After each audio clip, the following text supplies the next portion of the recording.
కోట్ల అవినీతిని నిరూపిస్తా చర్చకు సిద్ధమైన తెలుగుదేశం పార్టీ మాజీ ఎమ్మెల్యే రామకృష్ణారెడ్డి అడ్డుకున్న పోలీసులు రోడ్డుపైనే బైఠాయించి నిరసన. తూర్పుగోదావరి జిల్లా రామవరంలో తీవ్ర ఉద్రిక్తత. తూర్పుగోదావరి జిల్లా అనపర్తి నియోజకవర్గ వైకాపా ఎమ్మెల్యే సత్తి సూర్యనారాయణ రెడ్డి ఆయన కుటుంబ సభ్యులు 500 కోట్ల అవినీతికి పాల్పడ్డారని ఇది నిరూపించేందుకు బహిరంగ చర్చకు సిద్ధమని తెలుగుదేశం పార్టీకి చెందిన మాజీ ఎమ్మెల్యే నల్లమిల్లి రామకృష్ణారెడ్డి పూనుకోవడంతో ఆయనకు మద్దతుగా ఆ పార్టీ కార్యకర్తలు అక్కడికి భారీగా చేరుకున్నారు. వారిని అడ్డుకునేందుకు 100 మంది పోలీసులు మోహరించారు.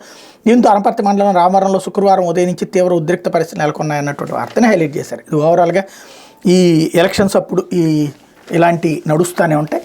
అయితే క్రిష్ ముందస్తు బెయిల్ పిటిషన్పై వివరణ ఇవ్వండి. పోలీసులకు తెలంగాణ హైకోర్టు ఆదేశం. మాదక ద్రవ్యాల కేసులో గచ్చిబౌలి పోలీసులు నమోదు చేసిన కేసులో సినీ దర్శకుడు జాగర్లమూరి రాధాకృష్ణ అలియాస్ క్రిష్ ముందస్తు బెయిల్ పిటిషన్పై వివరణ ఇవ్వాలని పోలీసులను తెలంగాణ హైకోర్టు ఆదేశించింది. హైదరాబాద్ రాడ్సన్ హోటల్లో మాదక ద్రవ్యాలు వినియోగించారన్న ఆరోపణపై గచ్చిబౌలి పోలీసులు నమోదు చేసిన కేసులో ముందస్తు బెయిల్ మంజూరు చేయాలంటే క్రిష్ పిటిషన్ దాఖలు చేశారు. దీనిపై జస్టిస్ జి రాధారాణి విచారణ చేపట్టారు. పిటిషన్ తరపు న్యాయవాది వాదనలు వినిపిస్తూ దర్యాప్తుకు అవసరమైనప్పుడు పిటిషనర్ హాజరవుతారని, కోర్టు విధించే షరతులకు లోబడి ఉండారని పేర్కొన్నారు. వాదనలు విన్న న్యాయమూర్తి పోలీసులను వివరణ ఇవ్వాలని ఆదేశిస్తూ విచారణ ఈ నెల 4వ తేదీకి వాయిదా వేశారు. క్రిష్ అలియాస్ జాగర్లమూరి రాధాకృష్ణ శుక్రవారం సైబరాబాద్ పోలీసులు విచారణకు హాజరయ్యారు.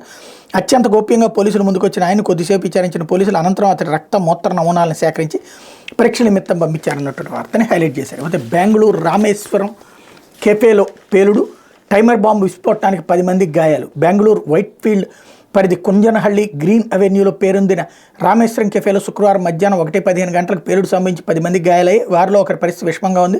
సుమారు 200 మంది వరకు కెఫేలో ఉన్నప్పుడు గుర్తు తెలియని 2 వ్యక్తులు ఆరు బయట బేసిన్ వద్ద చేతులు శుభ్రం చేసుకుని అక్కడ సంచి ఉంచారు. అక్కడి నుంచే పేలుడు శబ్దం 10 సెకండ్లో 2 సార్లు వచ్చింది. దాని తీవ్రతకు పైకప్పు, కుర్చీలు, గిన్నెలు ఎగసిపడ్డాయి. దట్టమైన పొగ చుట్టుముట్టింది. భోజనం చేస్తున్న వారు ప్రాణాలు గుర్తుపెట్లో పెట్టుకుని బయటకు పరుగు తీశారు. గ్యాస్ సిలిండర్ పేలుంటుందని తొలుత అనుమానించారు. టైమర్తో పాటు ముడి ఐఈడి పదార్థాలు, ఇనుప బోల్టులు, పసుపు రంగు పౌడర్ బ్యాటరీ ఉన్న సంచిని అధికారులు స్వాధీనం చేసుకున్నారు.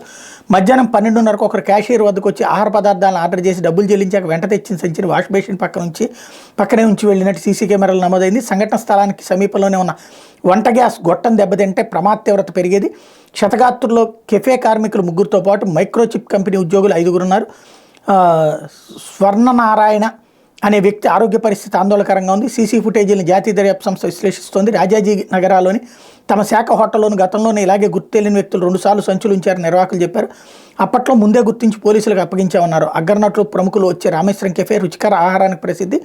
వ్యాపార స్పర్ధలతో ఎవరైనా కుట్రకు పాల్పడ్డారనే అనుమానాలను పోలీసులు వ్యక్తం చేస్తున్నారు. గుర్తు తెలియని వారు బాంబు పేల్చినట్టు ప్రాథమిక దర్యాప్తులో పోలీసులు గుర్తించారు. ముఖ్యమంత్రి సిద్ధరామయ్య ప్రకటనలో చెప్పారు. ఈ ఘటనపై ముఖ్యమంత్రి సిద్ధరామయ్య స్పందిస్తూ అది బాంబు పేలుడేనని, ఐఈడీ అని స్పష్టం చేశారు. వ్యక్తి కెఫేలోకి వచ్చి ఓ బ్యాగ్ పెట్టి వెళ్ళినట్టు సీసీటీవీ ఫుటేజ్లో కనిపించిందన్నారు. ఇకపోతే రహదారి గుంతలకు